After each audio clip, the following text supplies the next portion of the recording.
celebration of wonderful, wonderful achievements. These achievements were made possible because of the support of parents, family members, all those who cared about these students. 2 days ago, we had the good fortune of hearing from Newsweek magazine. Now, maybe some of you have seen this already. Newsweek ranked us, well, let me give you the background. There are about 20 to 25,000 public high schools in this country. Newsweek chooses about half of those to send an inquiry to about how their students do. In other words, do they all go to college, how are the test scores, how are the AP scores, how are the various different things for academic achievement. So they send out between 10 and 12,000 of these. Most of the people self-select out saying, you know, we're really not going to be at the very top of this group, so let's not send that material in. Somewhere close to 2,500 high schools, though, did send in this material. The Governor School was one of those. We got our ranking, and you may kind of giggle or laugh at rankings, whatever you want, but they are very important in many important ways, such as persuading the legislature that we really are good. Everyone knows as an art school that we really excel, that obviously we're at the top of the heap in this country. But many of you I know also, when you were sending your child here, said, well, I'm sending them to an art school, but I don't know about the academics. I mean, I'm not sure about this. You'll be happy to know that Newsweek ranked us 42nd in the country, in the very top of the top.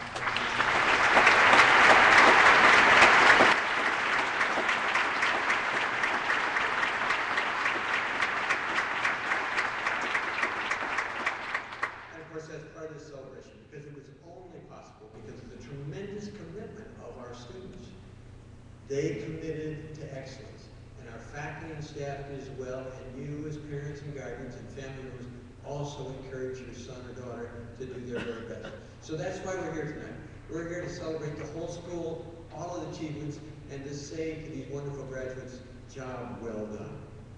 Now, it gives me a great pleasure to introduce the senior class president, Grace Ann Roberts, and the senior class vice president, Michael Zook. Grace Ann.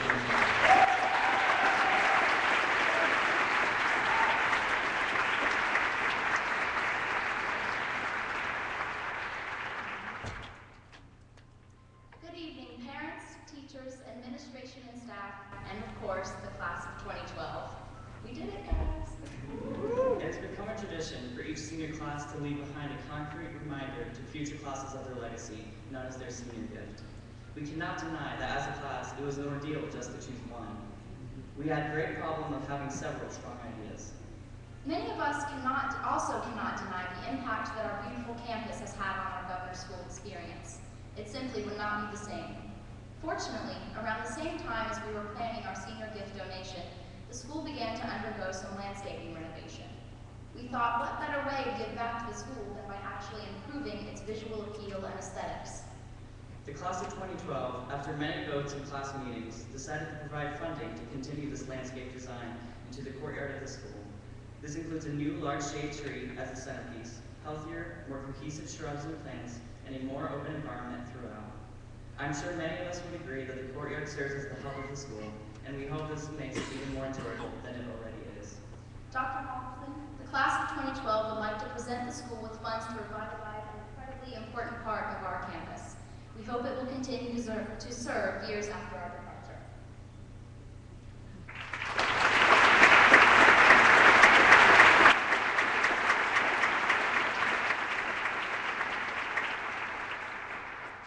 The remodeling of the courtyard is scheduled to happen in the fall, the best time suited for the planting of our new foliage.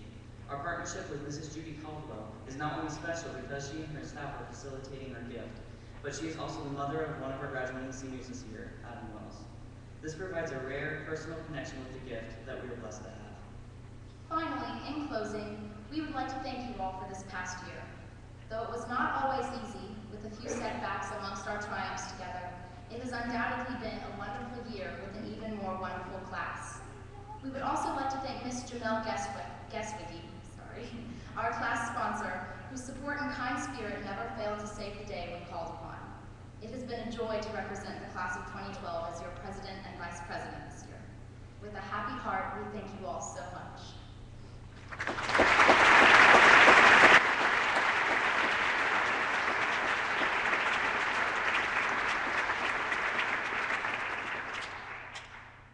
That's a wonderful gift. We're grateful to the senior class and to the families that supported it. It truly is a gift that will last for many generations and bring great joy to those students, especially on the hot days that we have here. It'll be a beautiful gift, and we thank you again. We have, of course, outstanding faculty across the board, the arts and academics. One of these faculty members is going to give us the opportunity tonight. We're going to have the opportunity here, and that's Rusty Godfrey.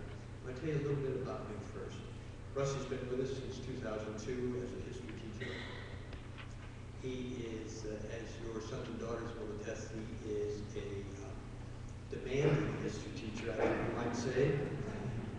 He expects the best and the students give the best. The students do wonderfully well in the regional and state history competitions. They go to the national competitions. He himself is also never-ending worker for his improvements, so he will be a better teacher. For instance, this summer he's going to go to Kansas City, Missouri, where he will have a chance to be in a special abolitionist seminar to help with his history. He also is going to spend a couple of weeks at a Goethe seminar in Germany, enhancing that his European history. And to our great pride for all of us, he has also been selected not only the state history teacher by the Daughters of the American Revolution, representing our state, the state history teacher. He now has been selected as the National History Teacher of the Year as well.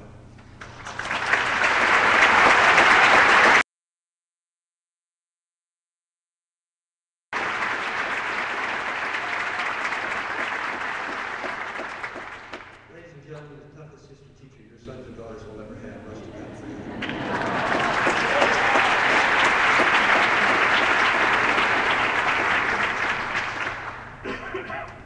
If they heard the speech I was going to make tonight, they might rescind the award. As you've seen in the program, the title of my speech tonight is "The Academic Department's Got the Moves Like Jagger." When thinking very seriously about this speech last week, the song from Maroon 5 kept invading my consciousness. Probably because my 11-year-old and 10-year-old sons both love the beat of this pop song. Hopefully more than the actual words, at least his parent hopes so. So what could this pop song tell us about this year with our amazing seniors? Quite a lot, actually, or at least enough for a speech like this. First, and obviously, the students are what makes teaching at the Governor's School so enjoyable. Students here bring their amazing artistic passions and temperaments to the classroom and elevate the caliber of the classes until the academic department has got the moves like Jagger. They can take any ordinary project or class activity and take it to levels we instructors never even thought about. To prove this, consider the vitality, diversity, and humor of Bachachka presentations, especially Brian Kinsey's Governor's School conspiracy theories about school president Cliff Bruce Halverson. The online blog where students make connections in their work and the work of their peers with what Dr. Thomas famously calls the humanities.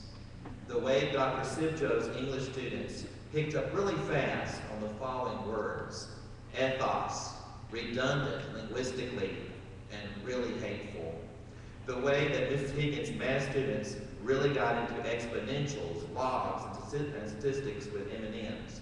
Did you know that studying volume in calculus class is sweeter with Hershey's Kisses, Lifesavers, Reese's Cups, and Bugles? The beat of Zumba in Senora Boyle's Spanish classes and learning about cultures through dance. How Dr. Farmer's physics class had 3 students who integrated arts and science by hooking up their cell phone, an electromagnetic device, to a computer, another electromagnetic device, and playing the electric slide for the class to stand up and dance to. Mrs. Gaswicky's political party identification project, especially the rent is too damn high party, in which Isaac Young summarized his main purpose: a roof over your head, food on your table, and money in your pocket. Quote, "I don't need to try to control you," unquote. That is one of the amazing truisms of teaching at the Governor's School.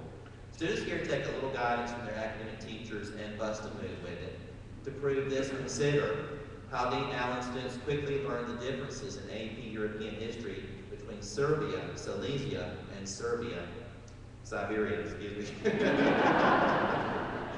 How threats of returning to the history notes made Mr. Godfrey's history students rapidly participate in the sing-alongs of everything from John Brown's Body Lies Moldering in the Grave to Chuck Berry's Johnny Be Good.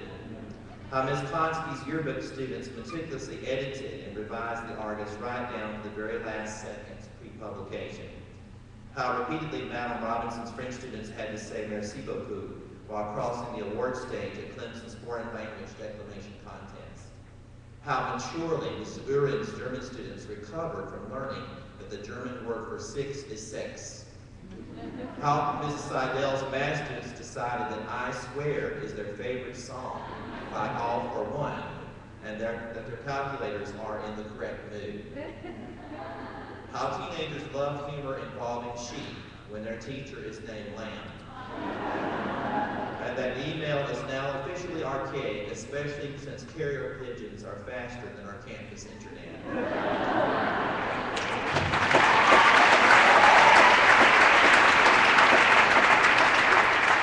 To conclude, we academic teachers feel blessed to be a part of these young people's lives. Thanks for all the hard work you guys gave us and for the special vitality you brought into our classrooms. We are now ready to share our secret, but you'll have to keep it. Are you ready? The class of 2012 rocks. We will never forget the class of 2012 that caused the academic department to get the moo-hoo-hoo-hoo-hoos life jacket. Thank you.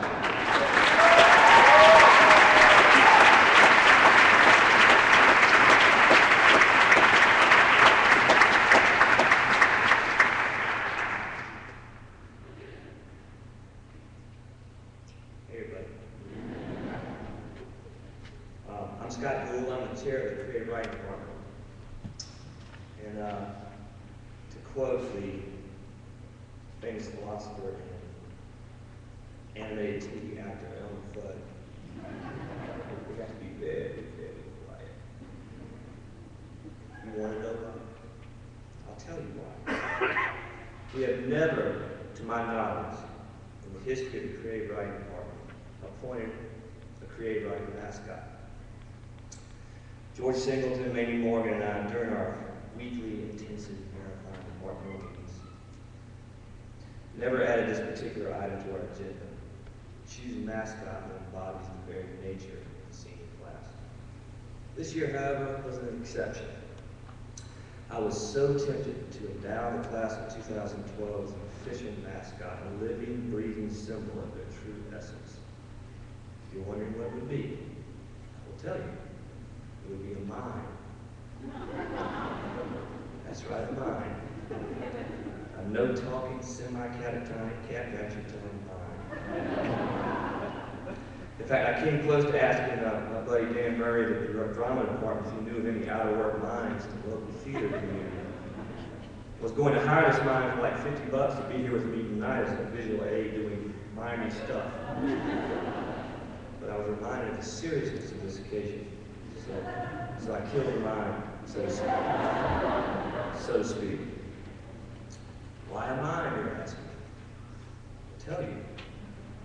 This class, this collection of 10 women and 2 men, is the quietest bunch of human beings I have ever seen in one room.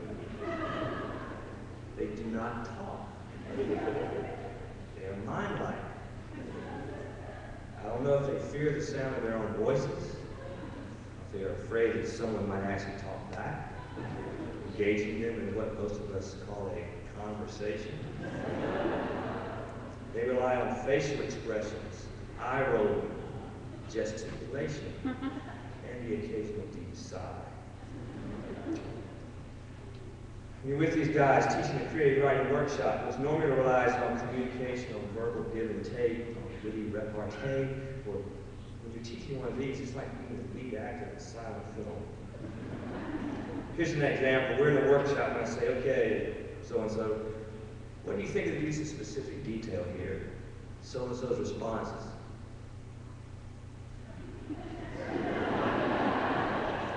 Okay, you have anything else to say?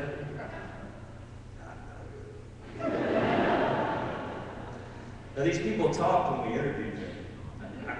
I know they had to talk. I would have made notes in their applications that said, cannot speak, must have deep-seated issues, do not accept. We've often wondered if it's just us. Maybe they don't like talking to their teachers. Maybe George horrified them with one of his jokes. Perhaps Mamie made them a gloomy mix CD that triggered hysterical muteness. Maybe it's the air in the creative writing room that somehow deadens the vocal cords. I've looked to put blame everywhere. The administration, humidity, Mark Zuckerberg. I thought, that's it. This is the curse of Facebook. People stop talking, just click the like button. I called parents, and these parents assured me that their children talk often to a blathering excess. And I would sneak up to school on the weekends and catch some of them in the courtyard, in the library, of all places, talking, having real conversations, loudly. But come Monday, what do you guys think of this Joe Gideon essay? That's all I get. Then something struck me. You're wondering what it is. Tell me. It struck me that this group of writers saw talking as an inefficient use of their time and energy. They would, frankly, rather write than talk. And of course, it would have been a lot easier and less anxiety-filled for me if they had just come out and said this was the case. But George, Mamie, and I finally figured it out on our own. These guys would rather go off into their own private spaces and work. They are workers, not talkers. They wanted to learn their craft by practicing their craft, not chewing the fat about it, in a manner of speaking. I like to talk. But there's something I like even better. You ask myself what it is. Thank you. I like seeing young writers discover their voices and learn their craft. And this class of writers learn their craft as well as any group we've ever taught here at Governor's School.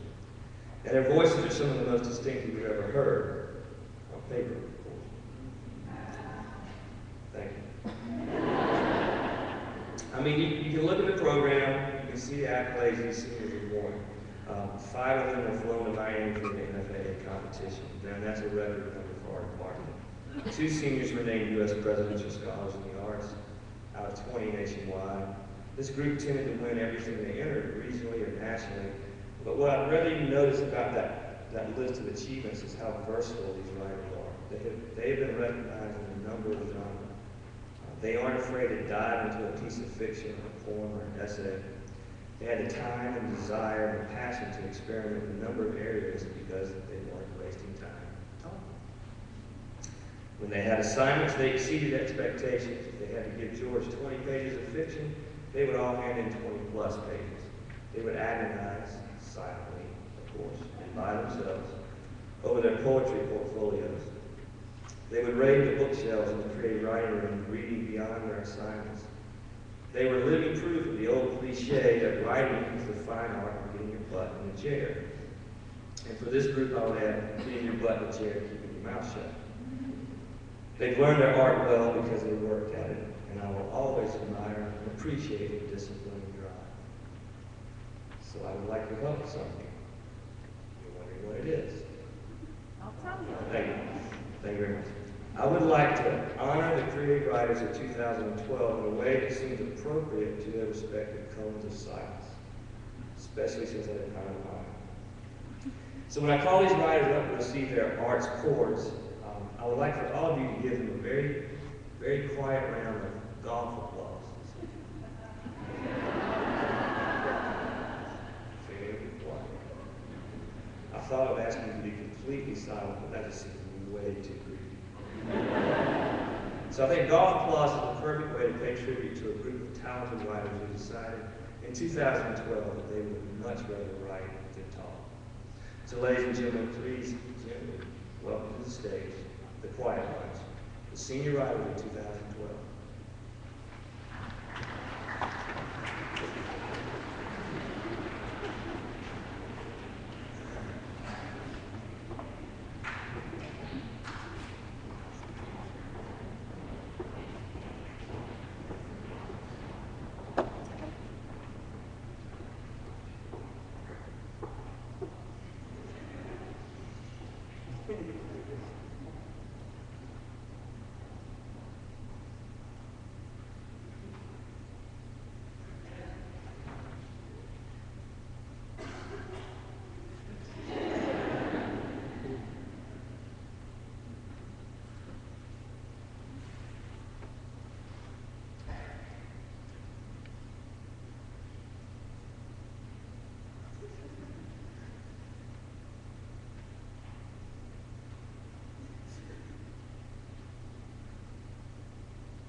Stanislav Asar from dance department. I will be very brief, just to say that tomorrow will be graduation. It's a very difficult day actually. It has to be a very happy day, but it's always a very difficult day, especially for me. I don't know, because maybe we spend so much time together with dancers and we become like a big family. And tomorrow we have to say goodbye to our best students, because we always see losing every year our best students, and today we lose our 14 best students. It's very difficult. At the same time, it's a very happy day because it's just the beginning of new life, and they will go with a very strong basic, because our school creating excellence in all directions, really creating excellent people all around, in arts and academics and the people too, because really our incredible faculty build our kids as people first of all, and this is the most important thing to create new great citizens of the world, of this great country. I think this is the most important thing this school doing. But come back to dance training, I want to tell you we do classical ballet dance training, and what is classical ballet dance training. It's actually a big gate to all another form of dance. Yeah, and you can see if you see our last performance, we have a very big success. I don't know. We have more than 2 hours of dancing, and we showed so many different styles of choreography. It was classical ballet, it was contemporary choreography, it was jazz, modern, very high quality modern actually pieces, and character dances. What we're missing actually, we're missing tap and musical theater, but I don't think that's the department need this. Our kids was so overpacked, I have complaining, last week or before show, I have complaining. Somebody told me, that one girl has not enough to dance, and I tried to do program, and she's doing 4 pieces. 4 pieces, it's not enough to dance. I mean, you have not enough time to change it.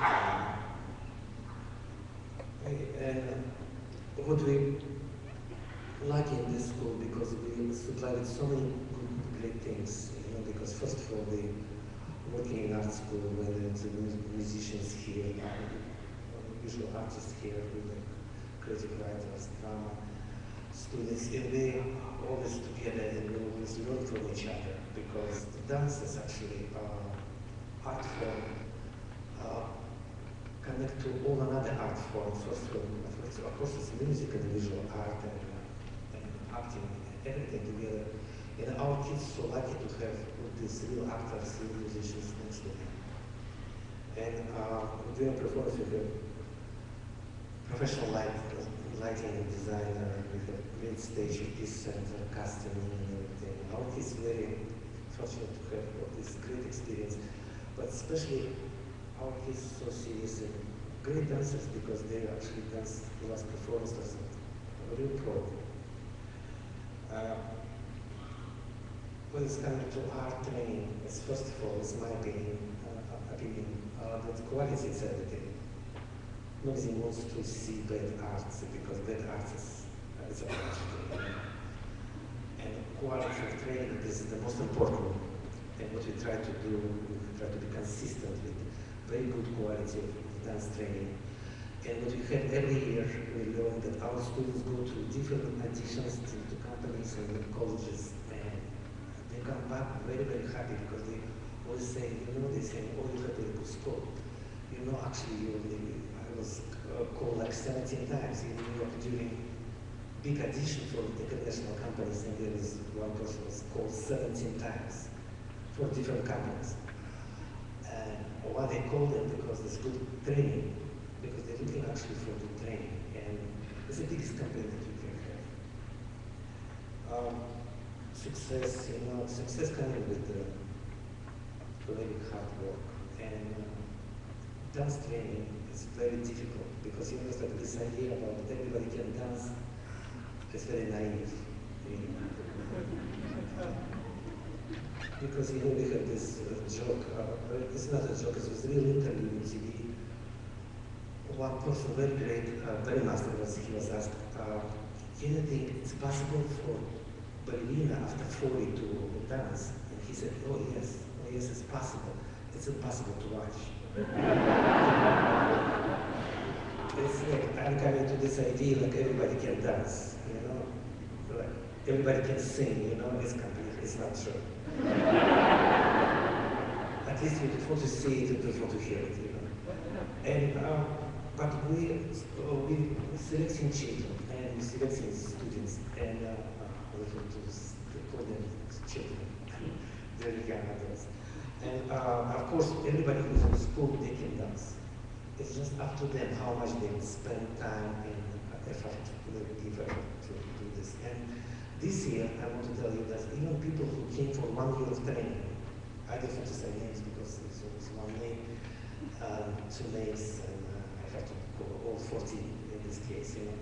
But people in 1 year did so much improvement that in end of the year they danced last performance like professional ballet dancers. And actually people tell me, you know, these adults said this, and this particular girl, she was first year in school, she was amazing. First year in school, and we were so frustrated first day, and she actually, I think she knows what I'm talking about right now. Because we have problems, you know, during classes and everything. It was such a great success end of the year, you know. I'm just really happy for our 14 dancers because they're great and we will miss you so much. But just always remember, this is your home. You will always welcome back and we're waiting for you. When you're coming back to school, you have to remember, you will make us smile and make us very happy. It feels special. You know, one more thing. You know, this is already 12, 13 years of our history, and a week ago I received a telephone call from New York and says, that's where are you? I said, no, I'm in school. Why are you not in New York? I said, no, I'm not planning to go to New York. This was opening of 2 theaters, 2 seasons. It was ABT and New York City. And ABT first performance danced by our student, Sarah Mills. She has great reviews and invested. Rest of the season, and ABT Gala opened by Gray Davis, our recent student, not very recent, but he opened and he has huge, beautiful review. I mean, it's just takes time and takes effort and takes hard work to get there, but what we're doing here is very strong basic, and from this training you can go to any place you want to. I just wish you the best, and I'm so happy for you. I know you will be very successful. Thank you very much.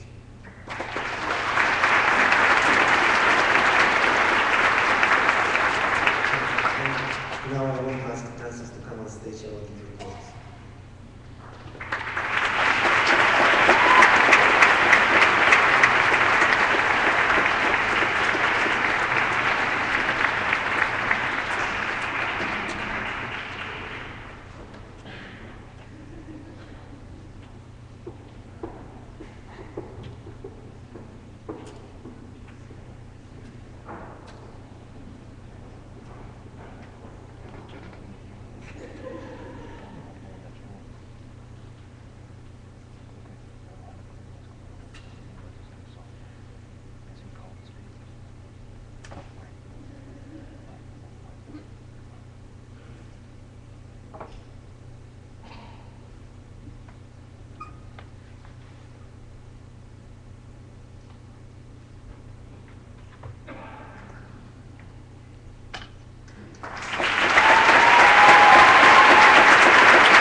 My name is Daniel Murray, and I am the chair of the drama department.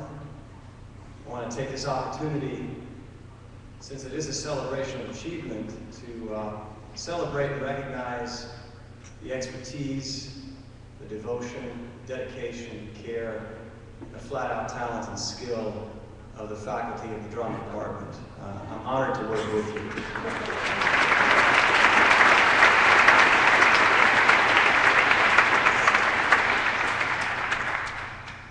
As well, I'd also like to recognize my peers in every area who have distinguished themselves. Particularly, right now, I can think of Scott Gould and Mamie Morgan and George Singleton, who have 2 more presidential scholars in the arts. What an incredible honor for the school. And they're being distinguished teachers of the presidential scholars in the arts is an incredible award as well. I want to recognize Rusty Godfrey, who deserves every bit of that award that he got, because I've seen him leading the school late in the evening many a time and coming in early, and there's not a harder working teacher out there. Also, I'd like to shout out to Mark Sibley Jones, my crazy friend and colleague, who is one of the top English teachers in America.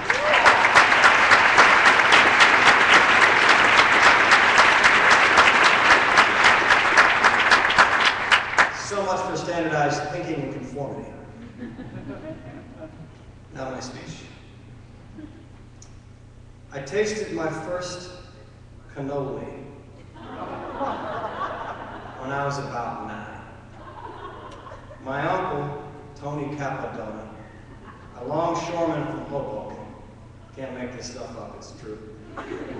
He liked to play the Easter Bunny year-round, and he had a key to my grandparents' house, and when we visited, he'd get up at the crack of dawn, visit his cousin's bakery in Bogota, which is spelled like Bogota as in Colombia, but this is Jersey, so that's the way it goes.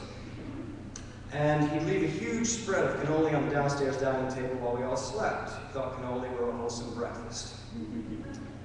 That would have been like him. He lived a long and enjoyable life, well past 90. Anyway, cannoli for breakfast was a big hit. Cannoli anytime. I realized this is the South, and might be that cannoli hasn't entirely penetrated down here as a food form, so here's the Wikipedia skinny on cannoli. They are Sicilian pastry desserts. They consist of tube-shaped shells of fried pastry dough, filled with a sweet, gummy, creamy filling containing ricotta and sugar. They range in size, this was actually news to me, from the canariki, no bigger than a finger, to the fist-sized proportions typically found in Palermo, Sicily. My personal take on a cannoli is that they are the world's best dessert, and the biggest loss to those consumed with lactose intolerance. Take my milk, take my ice cream, even take my pizza, don't take my cannoli.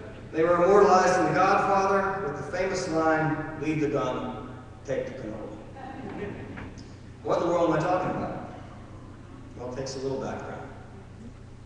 When we were deep into our preparations to run the Susan Komen Race for the Cure 5K, we had to register as a team. The kids were feeling more subversive than usual, running around yelping, Attica, Attica, and Riley Ketchum, I believe, suggested we register ourselves from our off-reference fictitious rival school, East Bumble Tech. We needed a mascot. So, someone suggested that I say the word cannoli aloud in acting class. It's a fun word to say. And the East Bumble Tech Fighting Cannolis were born. Riley had a sister come up with an emblem for our t-shirts, but they look so much like a cannoli as something else that I'm not going to say up here.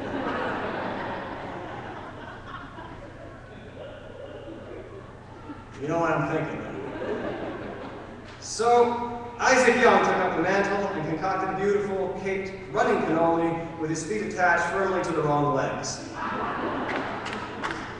We kicked in some drama fund money, and all 30 of us ran in these beautiful t-shirts. The other Komen competitors were heartily jealous, many asking how one might become a cannoli. But it's a brotherhood, we said. It's a sacred trust, something unspoken. You might look at your program for a summary of the accomplishments from this year. You can take a look at what graduates are doing in the alumni spotlight. You can actually, we just discovered today, see Patina Miller, who graduated on this stage in 2002, on that big Sister Act poster outside, dead center, or on the running loop where she's in almost every frame. of this national tour advertisement. But even Patina Miller, Tony on the knee is not a cannoli. No, the cannolis are best described by one of their own, Jasmine Johnson. Her mother, Marcia, sent me a section of her essay for Rutgers, which I'll read a little bit of. In it, she talks wonderfully about the 11 other members of her class. Danny DeVilla consistently reminds me of how much I'm loved, of how the things I worry about now will not be important next week. I cannot be upset around him. He's the epitome of a strong young man and has taught me the importance of compassion. Sasha is certainly one of a kind. In high school, where conformity is the new black, she stays true to what she believes. Whether trying to aid in the devastation of Congo or modeling the power that women should carry 24/7, Sasha never gives up. Quinn goes wherever the wind blows him, and I have never met a freer spirit. He lives every second of every day with an infectious, fiery passion. Quinn constantly teaches me that a life not lived to the fullest is a wasted life. Wanzé is the most naturally talented person I know. He can sing, dance, act with the best of them. The thing about Wanzé is he has a presence. When he enters a room, you will take notice. Wanzé has shown that if you treasure your confidence, no one can take it away. Riley is dedicated and driven. Her work ethic amazes me. Everything she gets, she deserves because she has worked hard for it. Riley is a living example of working will when wishing won't. We call Caleb Ghost. In addition to being extremely pale, he's one of the quieter members of the studio. But the profoundness of what he says is invaluable. I've never heard such wisdom from anyone else my age. For a trained dancer, Lauren carries such weight. She's poised, down to earth, and caring. Her beauty lies in her honesty. For that reason, I have the utmost respect for her and strive to have her self-discipline. Grace Ann has shared so much of herself with me. But the most important thing she's given me is pure friendship. She's taught me what friendship really means. Someone to rely on when times get hard, someone to laugh with, and someone who will always have your best interests at heart. Everyone admires Brock, teachers and students alike. His personality is electric, but it is his wealth of knowledge that makes him so special. He's taught me how to be an open vessel for change and inspiration. Aaron Savory is a devout academic with the essence of a toddler.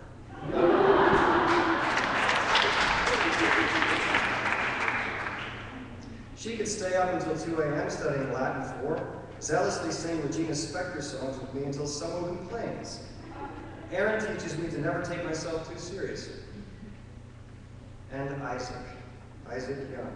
His undying love for clowns, animated films, and his peanut allergy make him one of the quirkiest kids on campus. But he's taught me that knowing who you are and sharing yourself with the world is a beautiful thing. Jasmine won't be going to Rutgers. As it happens, our den mother, I have to say a few words about her because she didn't talk about herself, our point guard, sister to all, and the worst looking creature in the world after an all-night slumber party in Chicago, is headed, as 8 of our actors before her, to the Juilliard Drama Division. She and Wanzé became the 9th and 10th drama kids in the last 9 years to be accepted to this dream school.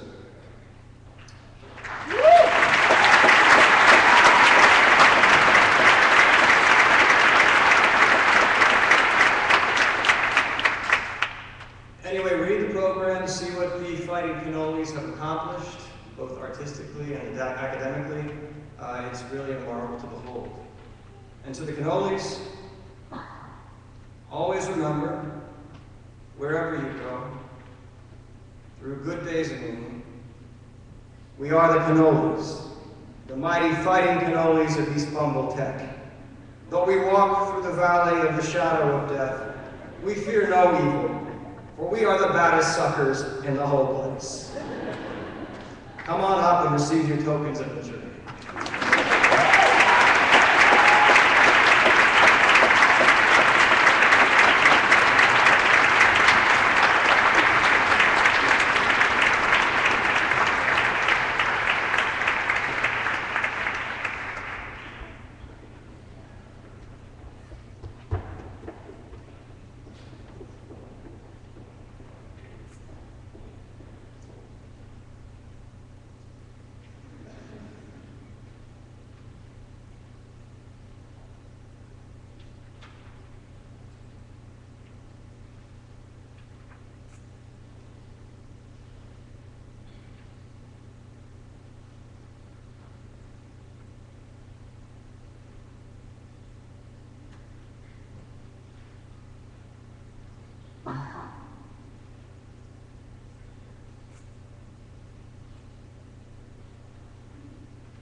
I'm David Hamilton.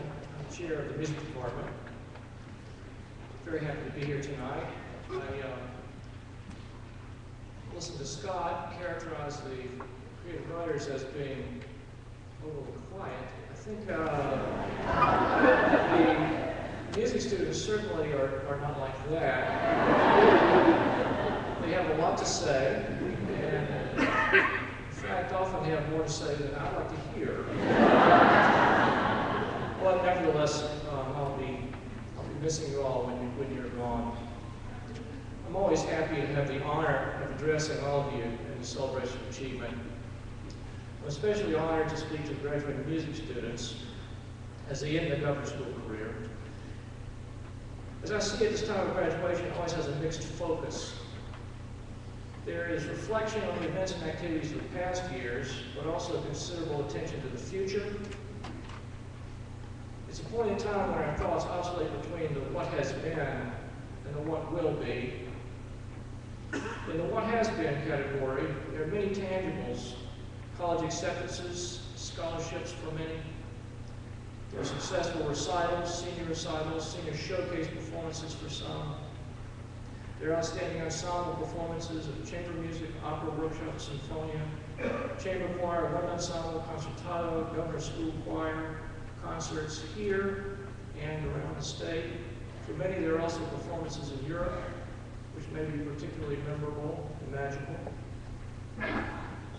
Less tangible, but also in the what has been category, are some achievements that I believe will directly affect you and shape your lives and careers as you move through the longer and more challenging what will be.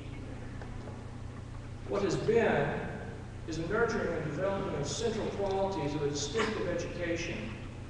I'd like to articulate some of these central qualities of your governor's school experience, since they're generally not found in syllabi or course descriptions. It is the achievement of success in these qualities as much as the course content that will make a difference to you in the future. One central quality of your governor's school education is living and working in an environment where people are motivated by a challenge. The admission standards here require audition, good grades, a successful interview. Once admitted, the artistic demands are strenuous, the academic courses are rigorous, the workload is substantial, and yet you would not settle for anything less because you are not interested in the easier path. It's a challenge that has you hooked. You want to do more, not to do less. It's why you came here. Another quality of your experience here is that excellence is the norm. You entered our school on as high an artistic level as you are capable of, and once here, you continually work to bring yourself to higher levels of artistic mastery. Even though it has sometimes been discouraging, you have persevered, you have achieved results that you may have thought unreachable 2 years ago. You are among a group of select students, faculty, staff, and administrators who all do the same.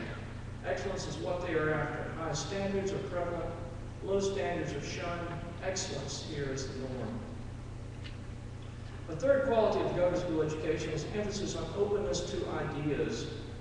After 2 years here, you will probably find that you are more likely to examine a differing point of view, more likely to engage in a discussion of a controversial subject, more likely to become friends with a person of a different background, and more likely to consider ideas that you would have rejected 2 years ago. The constant dialogue in this community of artists has encouraged you to examine the new and compare it to the old, using as your guide solid scholarship and considered and informed artistic vision. Although I don't know what the future will bring to each of you, I'm confident that after we move across the stage tomorrow, the what has been will carry you forward into the what will be, and you will find success there as you have here. I thank you for the ways that you have given back to our school and community, for the inspiration that you have given to me. I wish you all the best in whatever pursuit you choose. I am proud of each of you and look forward to celebrating the many accomplishments of your class in years to come. I'd like to give you these chords. I think because of the size of our group, we need to do it in two stages. if the members of the wind ensemble and the pianists would come forward, I'll present you with reports.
I'm Joe Thompson, and I share the art department, and I'm honored to be here to speak on behalf of the Visual Arts Department. This has been a very good year, and I have been struck by the terrific artistic accomplishments of this small group of students.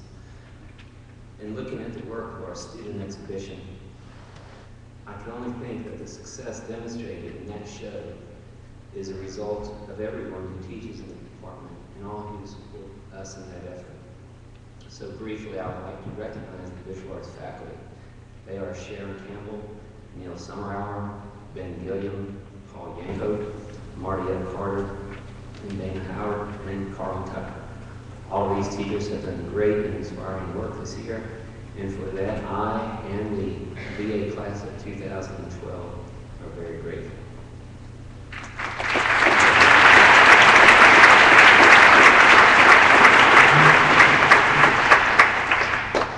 About a week ago, I was having dinner with my great friend and neighbor, Wendell Green, who is an electrical contractor, retired from here in Greenville.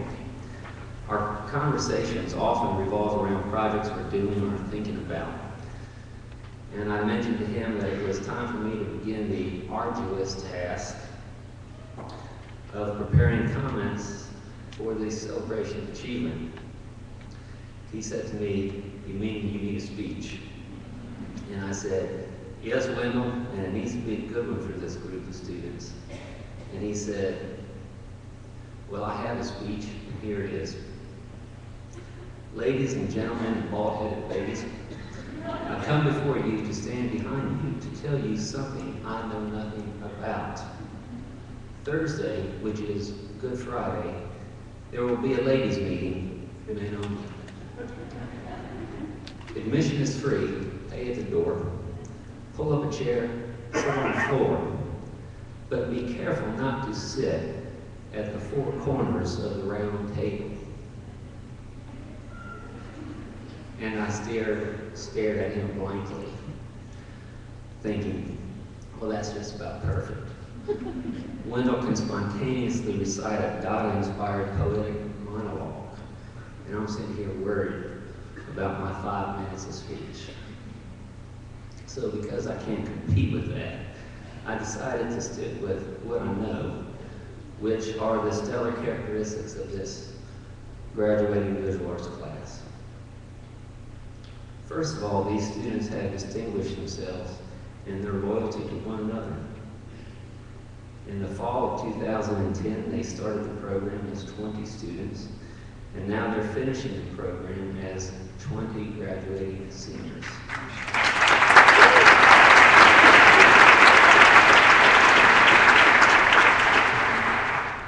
That's right, no one left the program. This is the first time that this has happened in the history of our department. And it means that these people linked arms that fall and decided to march ahead, supporting one another as they faced all the struggles that were before them. And there were many. Juries, critiques, demanding academic teachers, exams, self-doubt, boyfriend/girlfriend/none of the above problems, cantankerous sculpture teachers. The list goes on and on. These students realized early that no one does really difficult things alone, and that staying and succeeding in the visual arts department was going to be a difficult thing. That same commitment to one another had other benefits. These young people created a rich and trusting environment in which everyone's ideas were given consideration. I saw real leaps in confidence, in creative sophistication, and complexity of thought as students progressed through the curriculum. They figured out how to learn from one another and to benefit from each other's experience. I attribute this largely to the sense of community they established early on with one another and for one another. Finally, I think this class has distinguished themselves in their ability to say to their faculty and parents, "Thank you for your help, and thank you for all you have done on my behalf." This is important because it indicates a level of self-awareness that is unusual for young people. It's significant because they realize that learning is truly a reciprocal relationship, and that, as in all relationships, you get out of it what you put into it. For these reasons, I am very grateful to have been part of your education class of 2012. I'm proud of all your success, your self-understanding, and your creative abilities. But most of all, I'm grateful for the ways you have enriched our experience and all that you have contributed to us over the past several years. On behalf of the faculty of the Visual Arts Department, I wish all of you the very best as as you venture forth into this new and exciting moment of your lives. Thank you.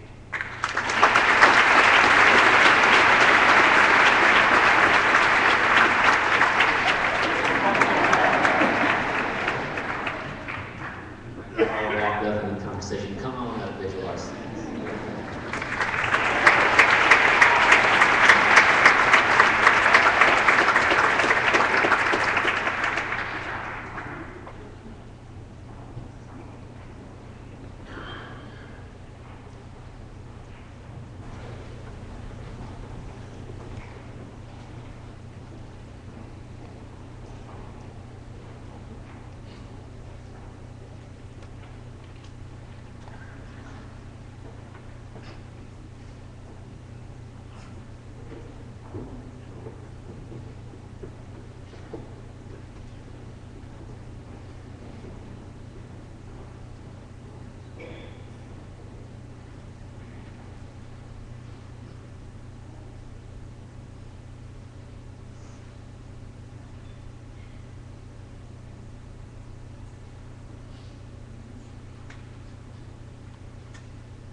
Years ago, we appointed Julie Allen as our interim dean.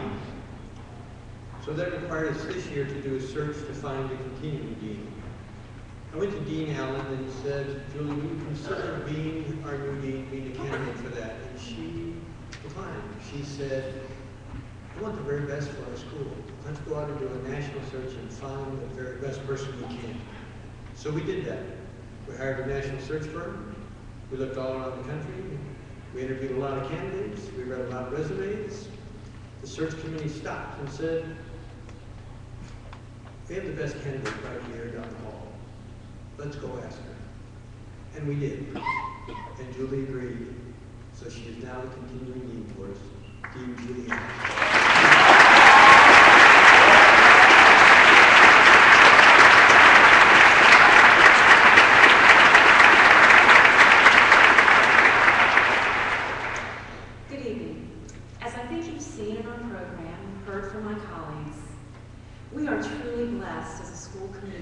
So much to celebrate this evening, and we're honored that we have so many family, friends, faculty, staff, and friends of each other to celebrate with. It's a good night, and seniors, this night is about you.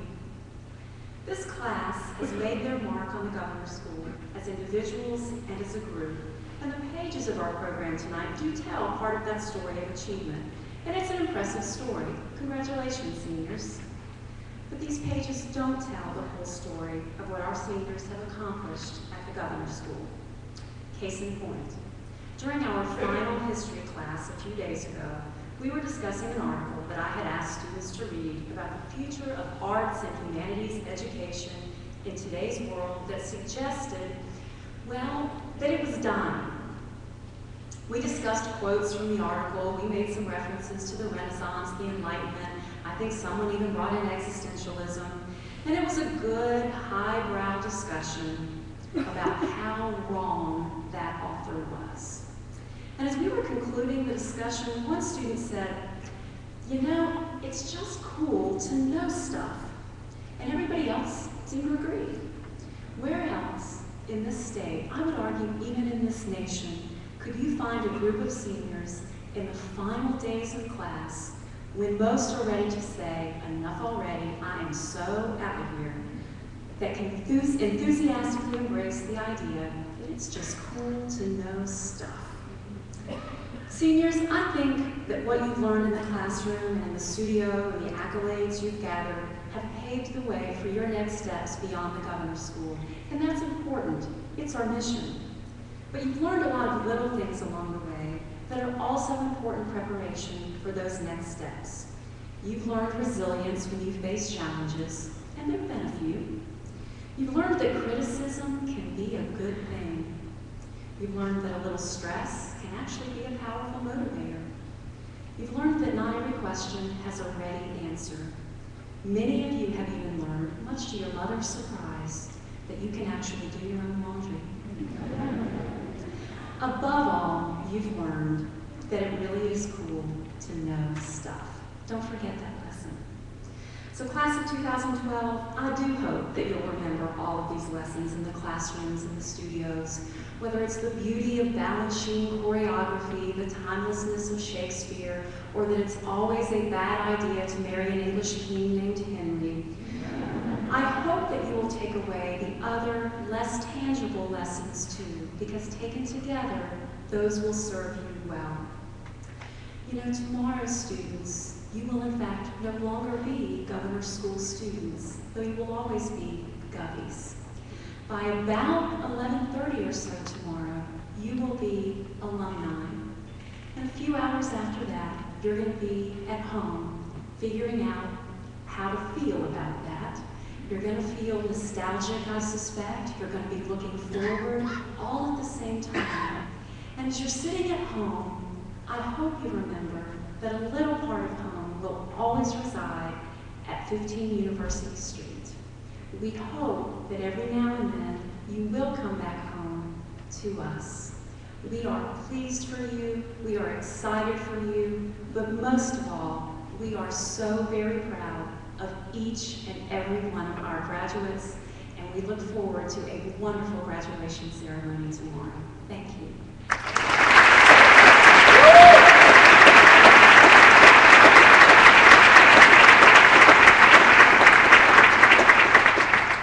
As you know, when we have an opening for a teacher, we look diligently to find the very best teacher for that position. 5 years ago, we were most fortunate that we had a position open in piano. We were able to select an individual who had worked with us during the summer, who had been a professor at the University of South Carolina and was Juilliard trained, but most importantly, besides being a wonderful musician, a terrific gentleman and a kind and caring teacher. Here's Stevie Taylor.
bikes, they have beautiful dresses in their closets. The boys have something besides jeans. But most importantly, we've seen a group of students that have done outstanding work. And together with the faculty and staff, they have certainly lived up to our goal of excellence. They have made the school one of the very finest in the country artistically, one of the very finest academically, and our football team is still undefeated.